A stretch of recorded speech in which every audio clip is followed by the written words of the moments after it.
mafarki an mana aure wai jiya mun tare, gani amarya kai kuma ango barci ya kare. Sumbatin da nake yi kai ka ɗauka na zare, ka ci farin wanka ni na saka leshi na kore. Farigilin zamina na yi ladab mun zauna, ranar aure na burin da nake ka zamo ango. Idan ka gane kuka murna ce ga babban logo, burina aure mun tsallake katoton zango. Nai safi na shirya ta fulani baby ko jango, zo ka cikan burina ai mana auren kauna. Kafi magarya kurna baby na babban zaki.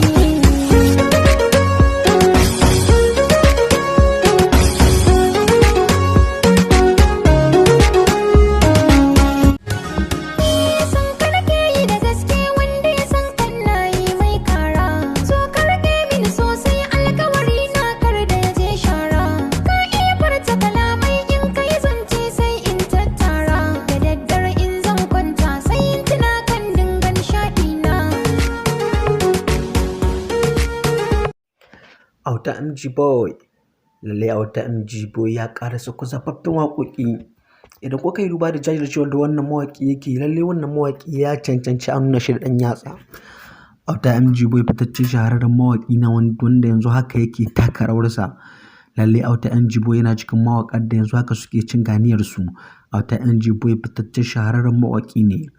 Idan kuka yi duba da wani irin ƙoƙarin da wannan mawaƙi yake yi, lallai wannan mawaƙi yana taka rawar gani wurin ganin cewa ya fitar da sababbin waƙoƙi a nan take. Lallai wannan mawaƙi yana cikin mawaƙa na gaba-gaba masu saurin fitar da waƙoƙi a nan take. Lallai Auta MG Boy fitaccen shahararren mawaƙi ne wanda yanzu haka yake cikin cin ganiyarsa. Lallai idan ana maganar waƙa, lallai ba za a taɓa mantawa da Auta MG Boy a sahun mawaƙa. Domin Auta MG Boy yana cikin mawaƙa na gaba-gaba waɗanda suke taka rawar gani a arewacin Najeriya. Lallai Auta MG Boy a duk sanda aka yi maganar mawaƙa na Hausa, to lallai Auta MG Boy yana cikin mawaƙan da za a fara ambaton sunansu. Idan kuka yi duba da ƙoƙarin da wannan mawaƙi yake yi, wannan mawaƙi ya samu ɗaukaka ta hanyar ƙoƙarin da yake yi wurin ganin ya jajirce ya kawo fitattun abubuwa.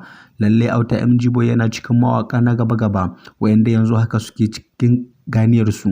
Lallai Auta MG Boy yana cikin mawaƙar da yanzu haka suke taka rawar gani. Lallai wannan mawaƙi ba za a taɓa mantawa da gudunmawar da yake basuwa ba cikin al'umma. Lallai wannan mawaƙi yana jajircewa wurin ganin cewa ya fitar da ingantattun shirarwa, ba don komi ba don ya ga cewa ya faranta wa mutane rai. Lallai Auta MG Boy fitaccen shahararren mawaƙi ne.